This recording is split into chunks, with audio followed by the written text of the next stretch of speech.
Hello everybody, I'm Louise Winchester, the spiritual business mentor and founder of Sacred Space, and I'm with Sheila V, the founder of Empowering Intuition. Hi everybody. Hello. We're here live from Sacred Space in Manly, Sydney, Australia, and we're going to be talking today about the transits with the energies, the planetary energies, as well as what's happening globally, collectively, and all the different bits and pieces that we've got to watch out for at the moment and be incredibly mindful about and support one another through. So one of the big topics we're going to be talking about today is the dark night of the soul and what it means to go through the dark night of the soul, because it's directly connected to a particular transit that's coming up for everybody later on this year. It's looming soon, and it's probably, I think it's my belief that this is probably the first time that there's going to be an awakening at another level of humanity that's directly connected to the Venus retrograde and the dark night of the soul and what that actually all means. We're going to break it all down into its nuts and bolts. So if you come on the call, can you please let us know where you're from and give us a wave or a thumbs up? And if you have any questions whilst we're talking, please engage and let us know what you would like to know about. Okay, so Sheila, did you want to start talking about the dark night of the soul. You know, the reason why I wanted to talk about the dark night of the soul today is it's because it's something that nearly, I think, everyone experiences at some point in their life. And more so when you're on the spiritual path, and it really is one of the hallmarks of a spiritual awakening. And when I teach, a lot of my students and clients will come, you might see a psychic or a medium when you're going through the dark night. And it's different from a depression, because the dark night actually awakens you to the life you're meant to lead. It awakens you on some level to your intuitive gifts. I've seen my dark night as a bit of a course correction and a pattern interrupt. So the dark night, when you're experiencing a dark night, I think we should talk maybe first about what the experience is. When you experience a dark night, it feels like your life is crumbling around you. And if anything, what is happening is actually the pathway is being cleared so a new foundation can be laid. And with the dark night, the passage into the dark night is generally marked by a road of trials. And Joseph Campbell, I've got a quote here. He says, "Where you stumble, there is your treasure." Joseph Campbell is the author of The Hero's Journey. It's his birthday actually on the 26th of March. He spent a lot of time in Esalen, where I've studied at. It's in a beautiful book, The Hero's Journey. The road of trials tends to be a cluster of events that, you know, that do disrupt your life. And it's not just one part of your life. You might find it's your work and your family and your relationships and your finance. It's a cluster. It is meant to come together very quickly and disrupt you. What are you laughing at, Louise? I'm laughing at my words I usually use for when it all goes pear-shaped like that. There's a few swear words. There's definitely that a few. Into it. Yeah, we can share our dark night. I personally had a dark night where I broke my foot walking. My toe broke, so I was not able to take the steps forward in my life. I was shown every time I looked down at my foot, I'm not willing to take the step forwards into my spiritual path and do my spiritual work. The next thing that happened was my apartment flooded, and the whole foundation of my apartment actually needed to be relayed. I had to come in and relay cement. Then I had a relationship end that it wasn't a healthy relationship, and you know, I was giving too much. It wasn't a relationship in balance. And the last thing that happened was I lost my job. So this all happened within literally 2 months. And I felt like it was a death of my ego. There was a dissolving of my identity and who I was in the world. And from that process into the dark night, I had to have a lot of introspection and look at who I was and who I needed to become. And we can go through that process. What are the hallmarks been, or the lead into the dark night? Oh, I've had so many. Let's give some of the viewers some examples. Yeah. I'm gonna track right back. So usually I found where I went into a dark night is when I was either made redundant or when a partner was stripped away from me. And I was usually taking some form of spiritual initiation or going through some specific upgrade energetically, and quite often a dark night can come as a shock to the system. Now, because we're in 2020, there's going to be a lot of shocks to the system. There's a lot of surprises happening. Don't think anybody banked on what was going to go down this year, but I think we were always going to go through a massive purification process, and obviously what's going on is a massive purification process. So a dark night usually is symbolic of some sort of it depends whether it's a gentle dark night and you've been anticipating it and expecting it, or whether it brings about the changes that you need, or whether it's a dark night that actually kind of rocks you right to your core.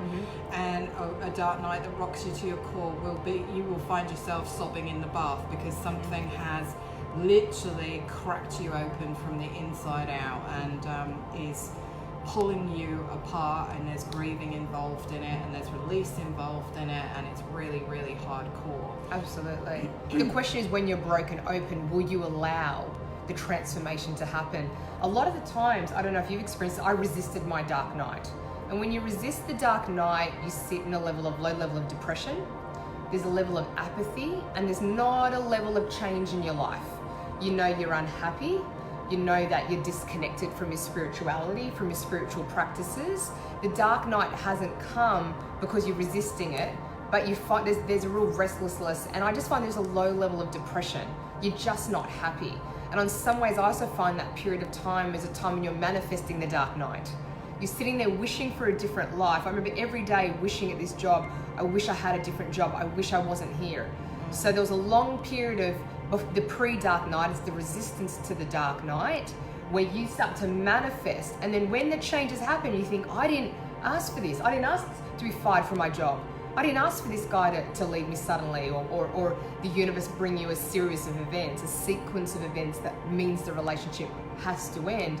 But on a conscious level and an unconscious level, we've manifested on some level a dark night, because your higher self is always working to bring you in alignment with your purpose. I think that's an interesting perspective or viewpoint that Sheila's got, because I can latch on to one particular time in my life where I think I'm talking about in my early 20s, where I was in a very long-term relationship, but I was crying every night because I was away from home, but I wasn't actually with anymore who I was supposed to stay with, and I had this internal battle that was causing like sadness and depression inside of me, probably before I ever knew what, you know, I'd spent a long time with this person when I was young, and I wasn't used to the whole breakup side of things, and it's hard to actually let go sometimes when we need to, and you'll get this, you know, overlying like issues that create a depressing way of living or depressing way of life, and you don't know how to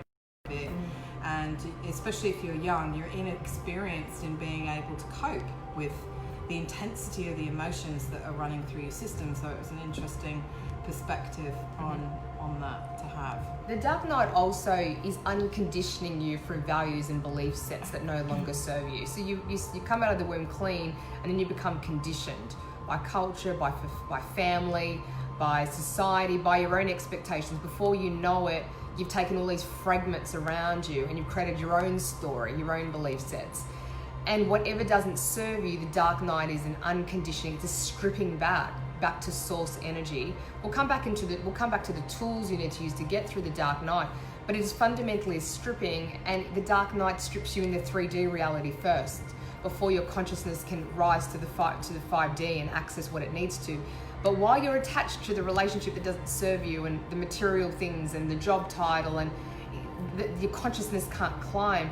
I love how Louise describes it. It is an initiation. And now when I have clients or students come to me and share with me the trials I go through, I say, wow, you're on the path of ascension, you're ascending.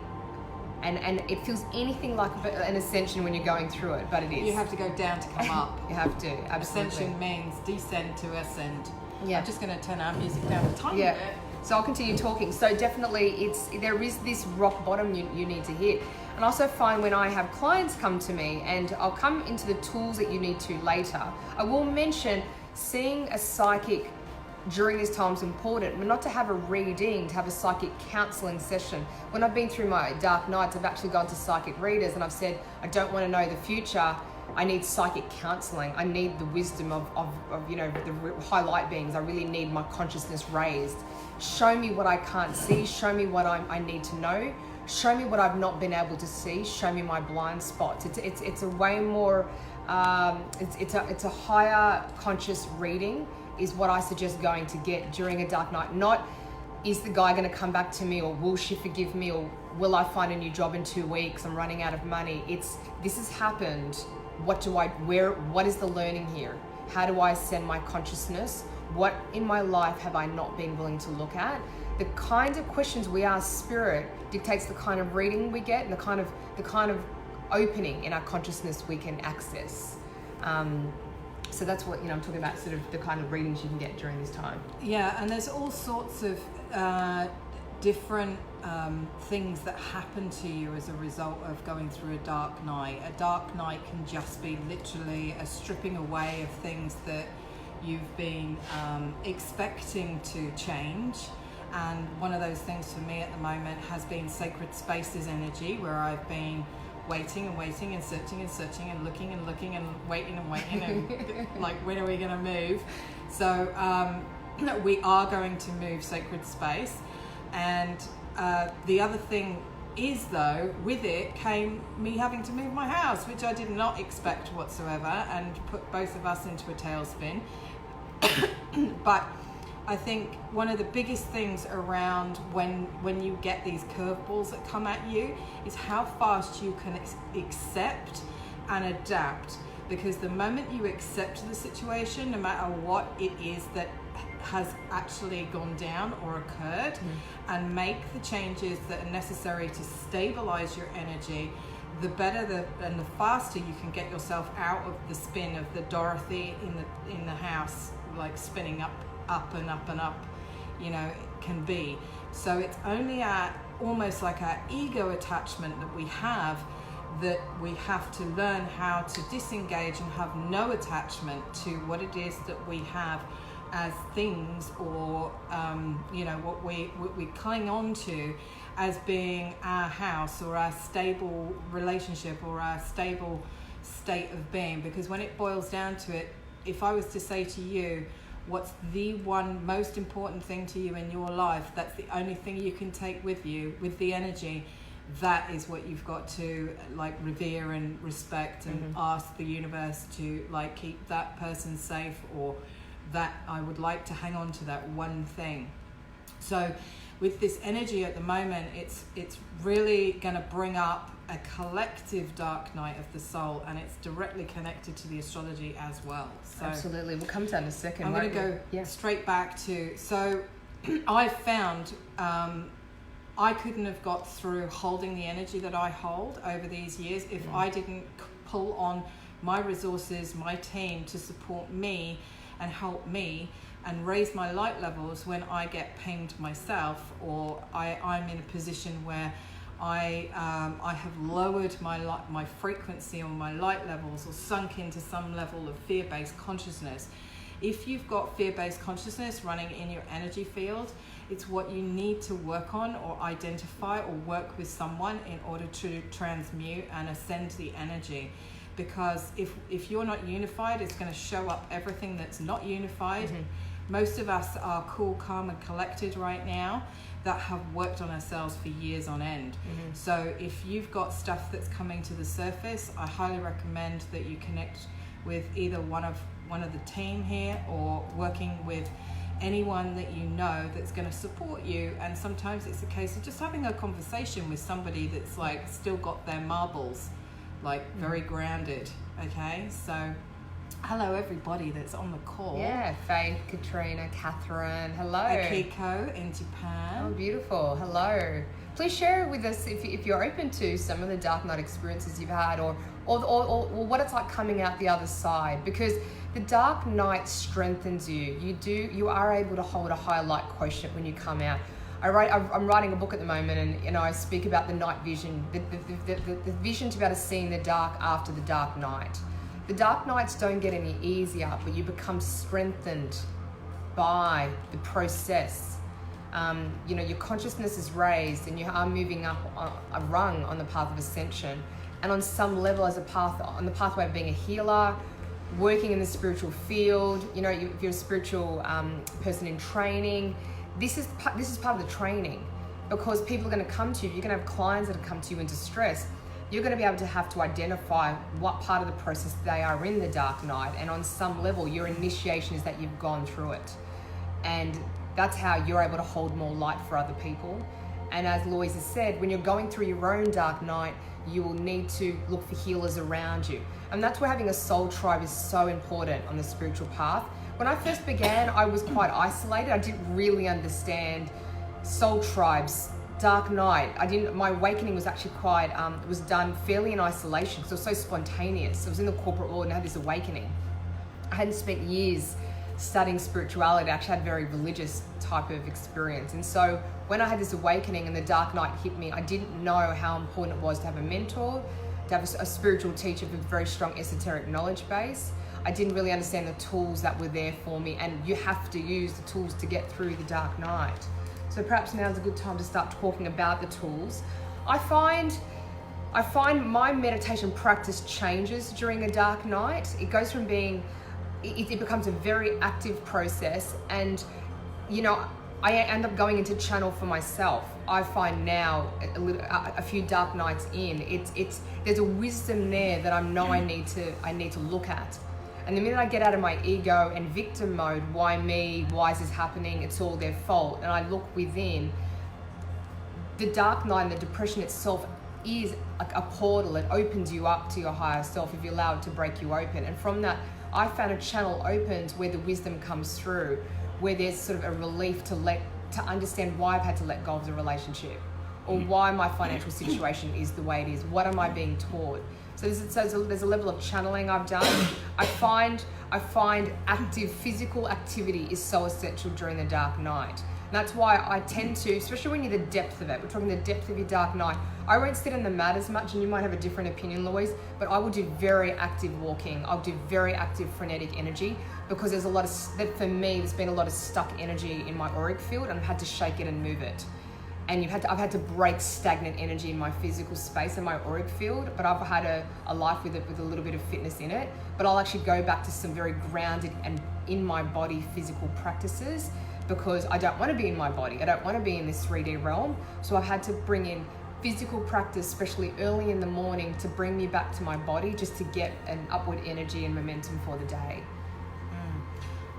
Possibly for you, yeah, but for me, if I actually have that sort of 24, 38 hour period where a dark night of the soul has gripped me from the inside out, the best place for me is in hibernation and isolation until I can actually get my atomic body to be like back anchored in the physical. Because what happens is when we get a shock or we get something taken from us, we actually we can get, our spirit leaves our body slightly and it becomes out of alignment. So you can actually get your astral bodies will go out of body and you have to pull them back in.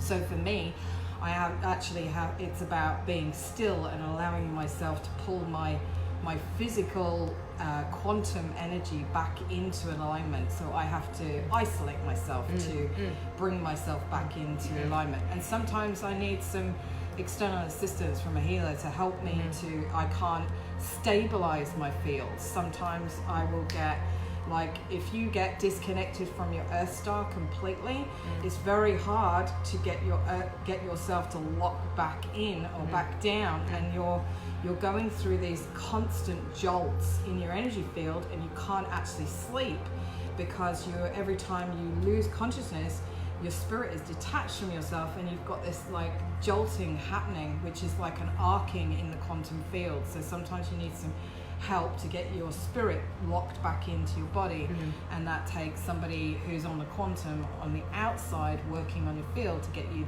pulled back in. Joanne says to me sometimes, like, I've never seen somebody so far out. Yeah. I go so far out. I don't want to be in the physical plane at all. So yeah. it takes a bit of work to pull your spirit back here. So and working with a very good healer is very important. And someone you trust and someone that's got some sort of relationship with. I have yet to go through a dark night without a healer, absolutely. And especially after a healing session, that's when the hibernation's needed, because in some ways, they've anchored you back into the physical plane, and then there is the our energy fields are so sensitive. Our physical body needs deep rest. You know, our mental, we need rest on the mental, emotional, and physical planes. And time during the dark night is not linear.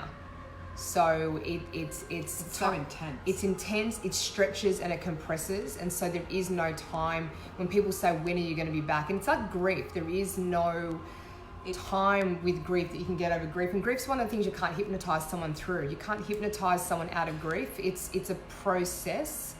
And I think that's a big thing I tell a lot of my clients and students. Do not put a time limit on this process. You just have to work through it with healers, with the awareness journaling. And as your consciousness climbs, you'll find the sun comes out. It does come out. There is no time limit. Stacey made a mention there that she's one that has to hibernate, and quite often it is a case of, I think for you probably need to go out and do the physical stuff just to get yourself back into day-to-day living. I definitely hibernate too, but for me, through my dark nights, I have this density of hibernation, and then there's something that I go through where I know I need to shake out the energy and I need to break the energy. It's not in the depth of the dark night that I'm suggesting exercise. There is definitely a hibernation period, but the minute your consciousness can climb and go, okay, how can I be in movement? You have to get back on the pony. You have to get back on, and that's where we bring the healers in, and there's a hibernation period. It's like finding the crack and going with the energy and going, okay, I can make a step forward. I've found, for me, I've spent times in the dark night and I've gone, why did I stay there too long? And I didn't reach for the healing, and I didn't lean into the tools to support me. And looking back now, it's like I do understand the process you go through, and so I find I can take myself in, and I come back. I can take myself out. I drop back in, but it's a wave. It's an undulating wave, and you know what surprises me? You never know when you're going to get hit by the second wave. You're in it, and you think I'm doing okay, and then bang. It's because there's a bit of reprieve. I think on some level, spirit goes, okay, you got to function in the 3D world. You got to get to your job. You got to function, and then bang, it's like, no, the next level of consciousness, the next level of pain and grief, because you are going through the stages of grief with the dark night. It's a dissolving of who you are, the ego, your identity, the world as you know it. So you are fundamentally going through the stages of grief.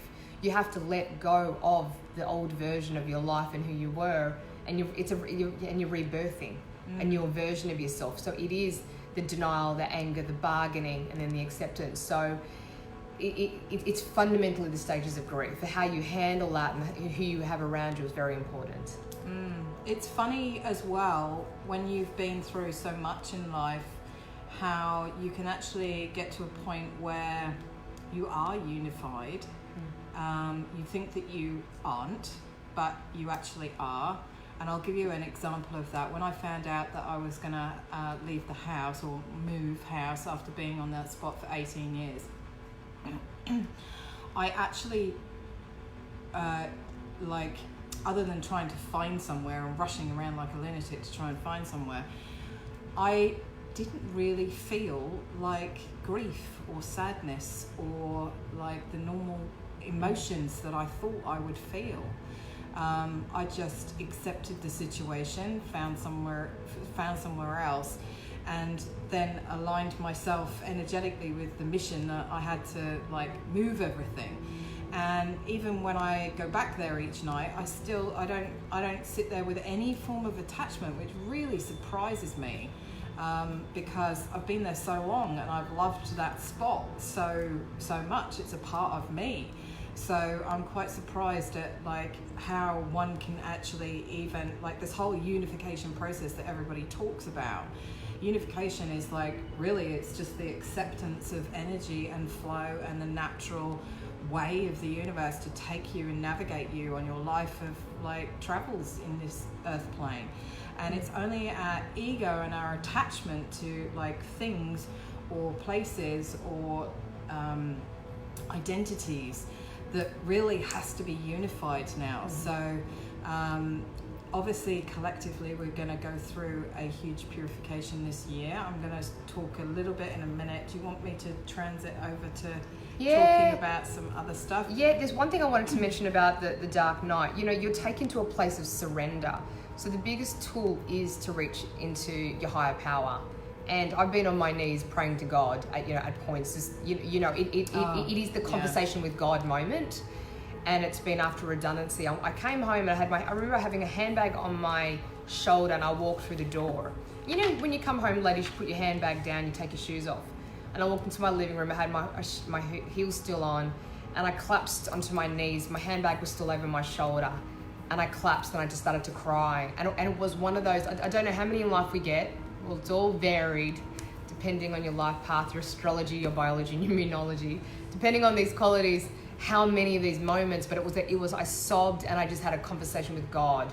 And I feel God's presence often now, but back then, so many years ago, it was like, why are you here? It's short questions, and you won't even get a download. You'll just get a feeling, an all-encompassing feeling, and it is connecting to higher purpose, universe, whatever religion you are, whatever faith you have, or spiritual faith. That is what will get you through. When I had a session with a client this week, and there was they were really in a control phase. They were going through an aspect of a dark night, and I said, we have to stop here. And you have to actually surrender. And I gave them some mantras. And I said, this is the way through, breath and mantras. You are not in control. I said, how can I control this? That was the question. I said, how can I control this?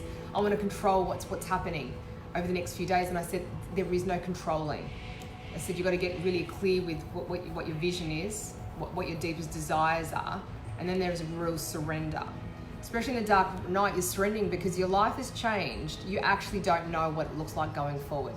So control is something that you're working against, especially if you're an A-type personality or very goal-oriented or very much a people pleaser, or you're living a life that was really really validated by a lot of people and you're having to make some changes. You don't know how to.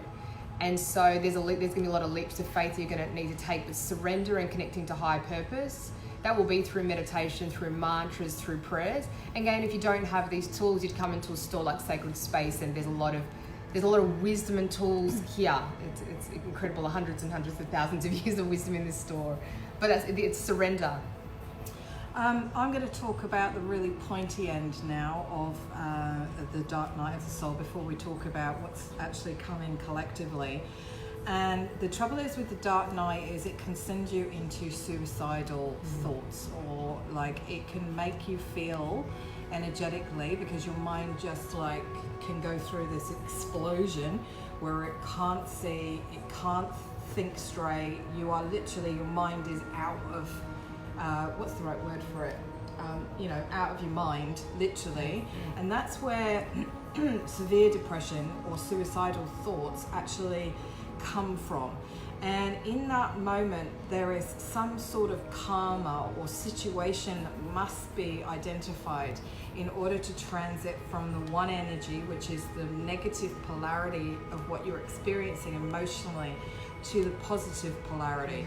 And some of there are actually about 160 different types of emotion that we can feel connected to a specific word.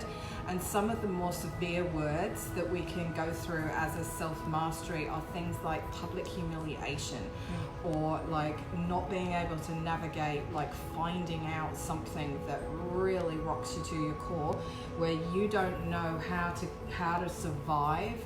Your ego doesn't know how to survive through to the other side, and it's usually connected to like something massive actually happening at that level. So it can really, really like ruin you is the right word for it. Now, suicide is something that is never predestined in your contract, in your contract.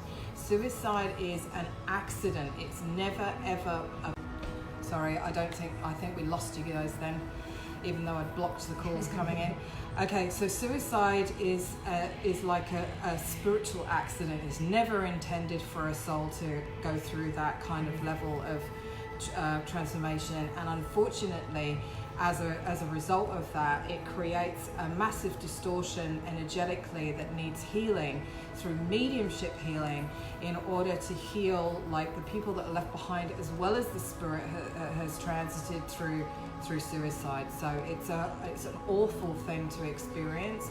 It's an awful thing to lose a child to that, and obviously there's a large proportion of the younger generation has to face that at certain points, and I don't think it helps through the pressure of social media these days, and also almost like the unconscious level of manipulation people are prepared to go through. So those are in impacting others. So those are some really big ticket items that are connected to the dark night of the soul, and how the dark night of the soul can impact you and your world. So, did you want to say anything about the really hardcore aspect of the dark night like that for you? Yeah, I absolutely have been right to the end, right to the edge, and you know, I think what you said was profound, because I've had questions, can I get a pass out? Even when I did my mediumship, I thought the disservice that would happen if I left this physical plane to my family, because I've had suicidal thoughts during the dark night, and there was just such a strong knowing that is not part of my contract. And it's like I had my own mantra. Before I had a spiritual teacher, I remember just thinking, I've got to stay here and I've got to find a way. And that's probably why I had some sort of movement, or just getting out, very basic, getting out into the elements, because you are connected to God consciousness when you're connected to an element. You're moving so slowly during those depths of that darkness, and if you can just get out to an element, it sounds so simple, but if you are in that space of suicide, that could take you back from the edge. When you're in that place, you need to see a healer, and it's getting yourself there before you get yourself there. It's right at that edge where you break open, and there's a great book called Broken Open, and it says, when you're broken open, will you allow yourself to rise above the adversity rather than it break you? And that's what the dark night is constantly calling. It's for you to ascend and to be transformed and to rise up above the adversity. At times we just don't know how to. And that's why we're talking openly about it. Because I think social media, people say to me, your life is so glamorous, Sheila. And I just say to them, we don't put any photos of the dark nights on it. And I said to my partner Sam recently, I said, when we have an argument, I give you a permission to take a photo of me or us, because people don't see the reality of our relationship or my world. And I don't know how we do that with integrity to ourselves and others. Social media, I think, has a lot to play with suppressing the darkness in our life, because it is shiny. And that's why I think we need to speak out about what it's like to go through. And this is not a talk about depression, this is a talk about the dark nights. The dark nights transform you. This is not about a chemical. There is something different in depression. The dark night transforms your life. It is fundamentally a course correction to allow you to be in alignment with your purpose. Being in alignment with your purpose involves transitions. And the dark night is when we don't know how to manage the transitions. You know, we don't know how to make the changes. And fundamentally that, the darker the night is, more attached you are. And very, very attached to it, that's when the wanting to cross over comes in. Because you think, I don't know how to live with the changes that are needed. I don't know how to process through.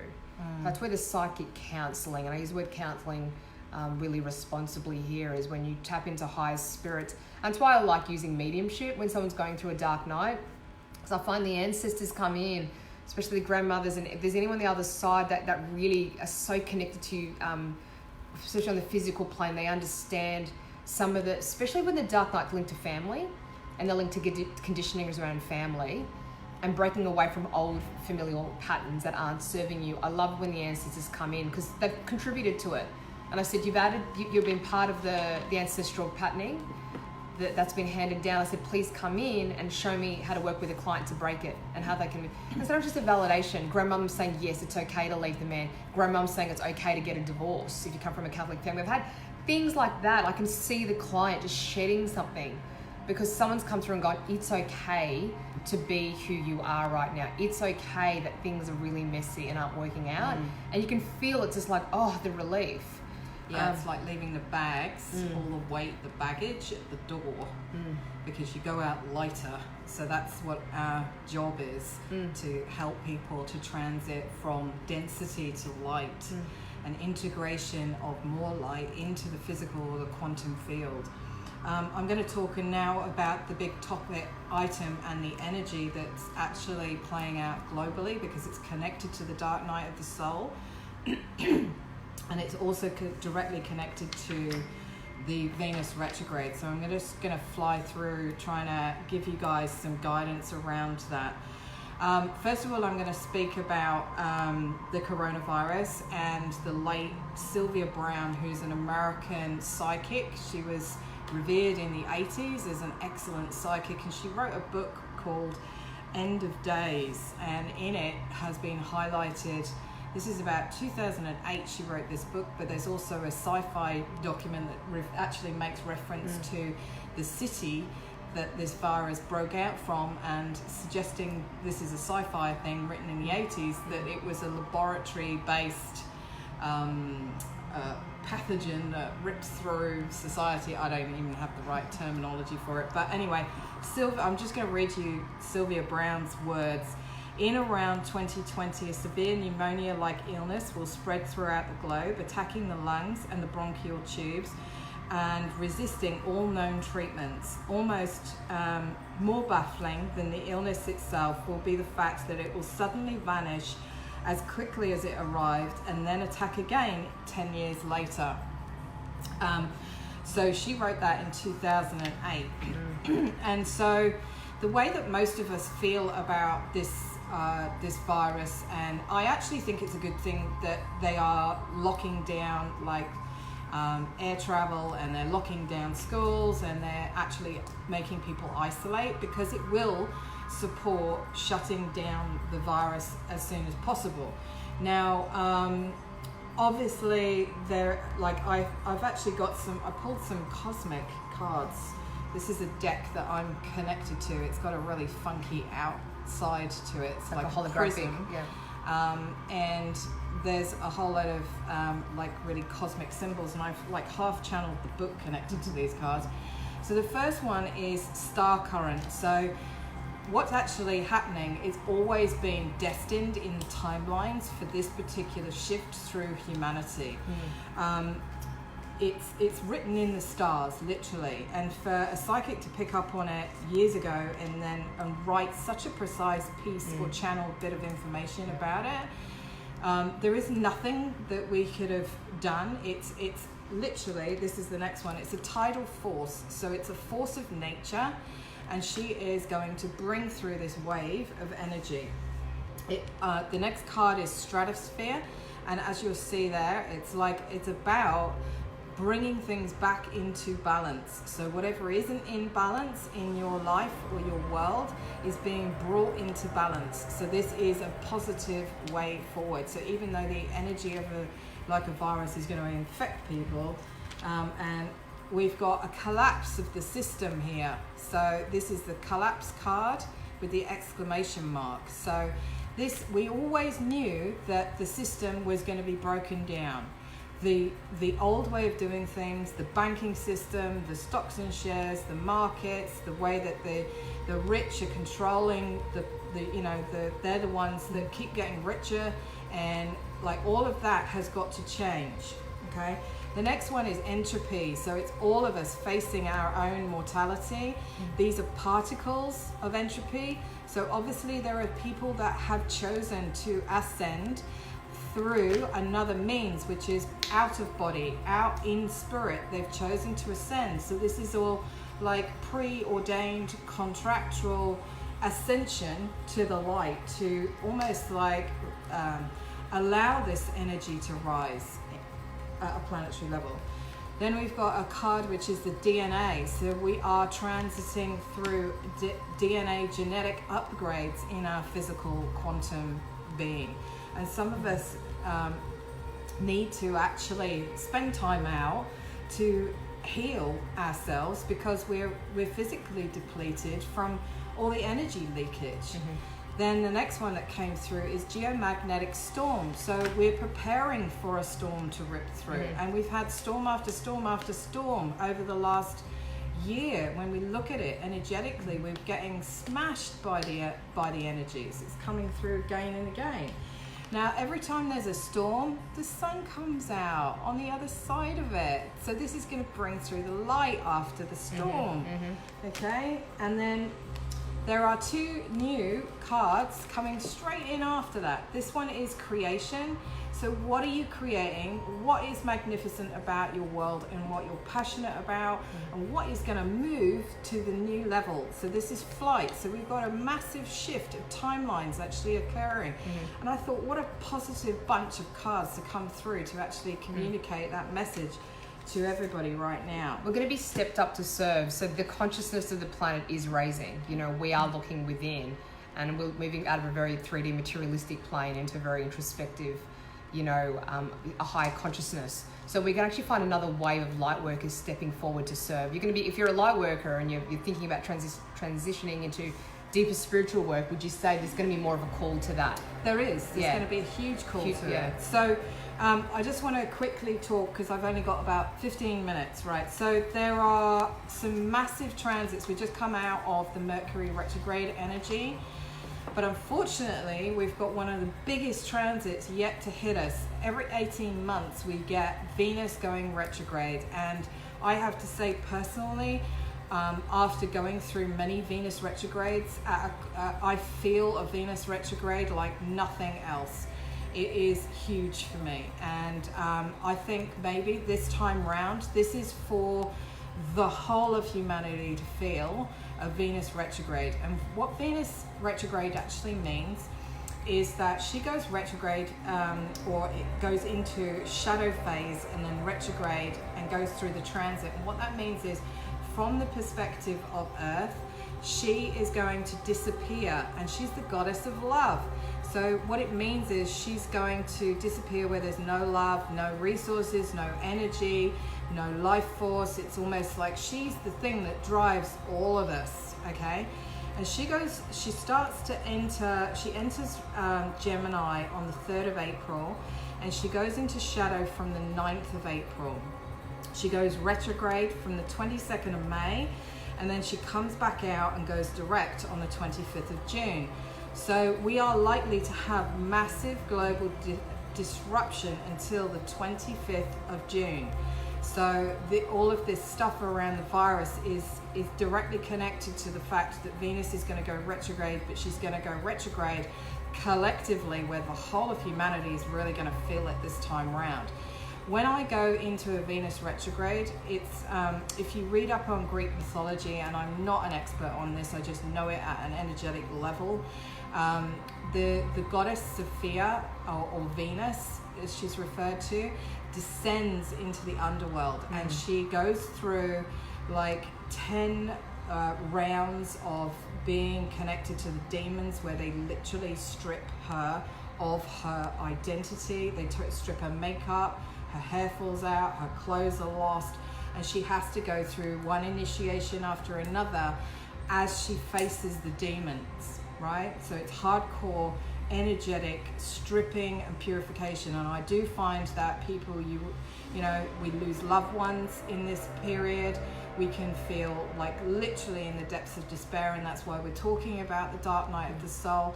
And I think it's going to take all of us coming together to help each other to go through this transit. It's going to be a whopper.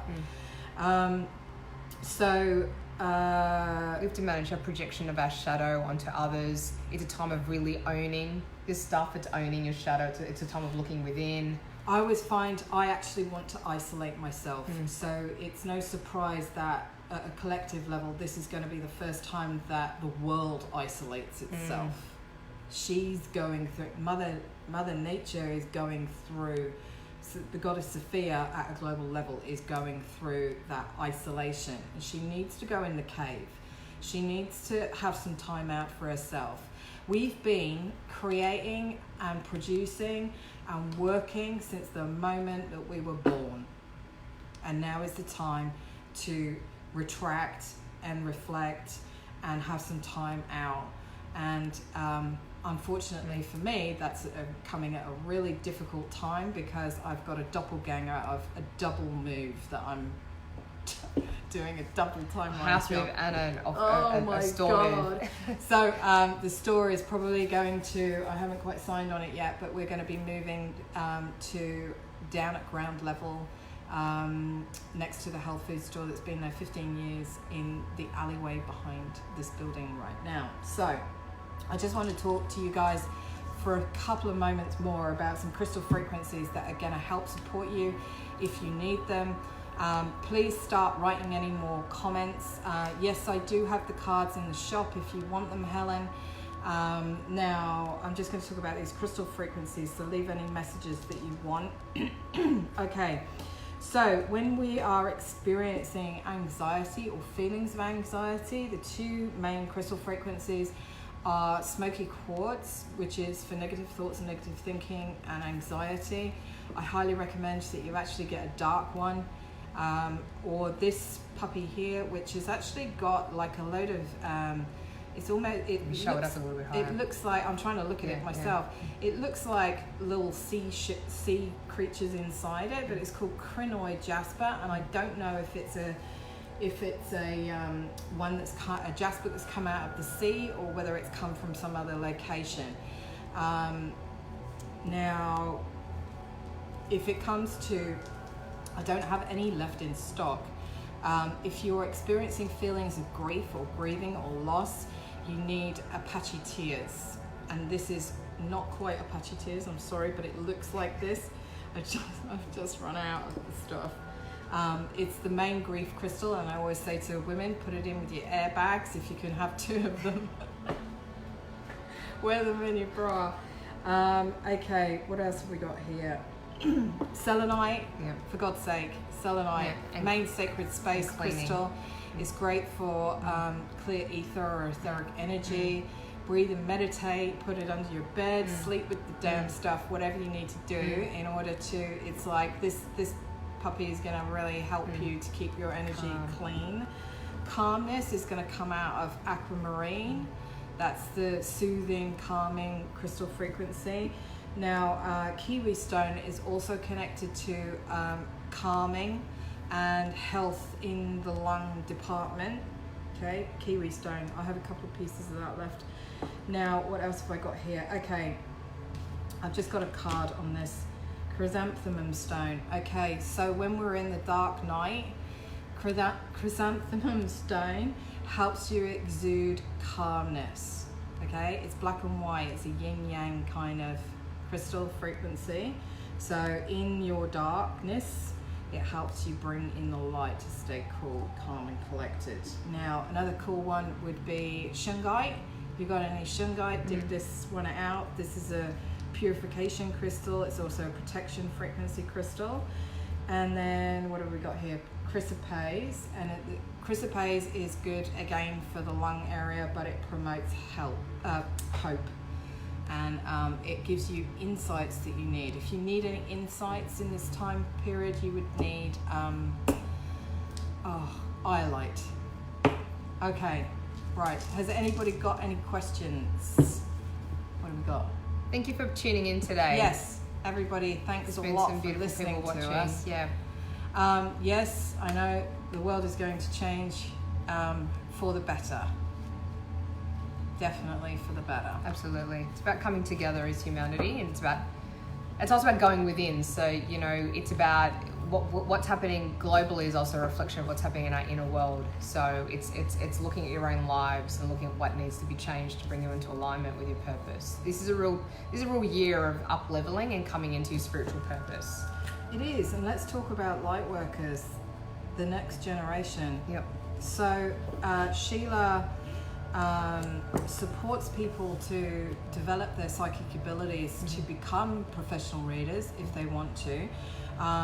Tarenia, my in-house tarot teacher, also teaches people how to become a professional reader, and we've got a proper course for them to support them to do that. And I actually coach people in spiritual business, in setting up their spiritual business and supporting the global community. So there's a couple of websites. Did you want to mention your website? Yeah, www.sheilav.co. And I'll just add, Louise, what I found with a lot of my students, it's not even just about becoming a reader. It's just about starting to really use your intuitive gifts. So a lot of people don't. When I started to read, I did not know I wanted to be a reader. There's no way I thought I'd be doing this job. I thought I've got some gifts, they're running the family, sure. There was this knowing, there was definitely a place of arriving at the gifts. Don't worry about what you think your path is, because a lot of people go, I don't know what I want to do, therefore I'm not going to start. With tarot cards, or even with stepping into doing the business work with Louise, what stops a lot of people from stepping in is, I don't know what I'm going to do or what it looks like. You don't have to decide. The spiritual path calls for you to step towards. Allow signs and synchronicity. If you've been watching this today, it's a sign and you weren't meant to. Allow that to be a level of instruction. Hey, it's time, or perhaps you want to work with us, because you're not going to know. So all you know is you want to start using your spiritual gifts. And the universe does not open every door. It opens the first, and the invitation is to walk through that. And that's what the synchronicity is. The more you walk through the doors, the more doors will open, and in a faster way in this 3D reality. People have massive life changes in such a short space of time, purely because they've compressed time. They're working very in flow with universal energy. So right now, while the consciousness is in a level of disarray, it's like really coming back to yourself and going, okay, how do I serve? What am I here to do? And how do I just take one step forward? So work with the team here at Sacred Space. You've got some amazing healers and teachers here. And if anybody's interested, I'll be releasing some new dates soon for Quantum Leap. If anybody's looking to set up or evolve their existing spiritual business, it just depends where they're up to. I take people through a process of looking at and anchoring their short, medium and long-term strategy in order to become a professional light worker, or to adjust where they need to be on their spiritual career. And then we go through a process of making all the changes. So I coach people on everything that needs to happen in order for them to achieve that. So that's at www.louisewinchester.com. Okay, so anybody, if you want to leave any messages, you're listening to this afterwards, please share this on any community pages that you're connected to. I wish you all calmness in the world as you transit through. The next live is going to be with Laura Ansell, the happiness coach, on the 27th of March, even if we're remotely trying to tap into each other and we're not sitting next to each other, who knows. Please stay safe, everybody. Love everybody as much as you can, and support all of your friends as we transit through this huge energy that's happening collectively and globally. And I look forward to seeing any of you who want to pop in the meantime and say hi if you want us to help you. And feel free to connect and leave any messages if you want, and we'll try and address them in the next live. Take care, everyone. Bye for now. Bye.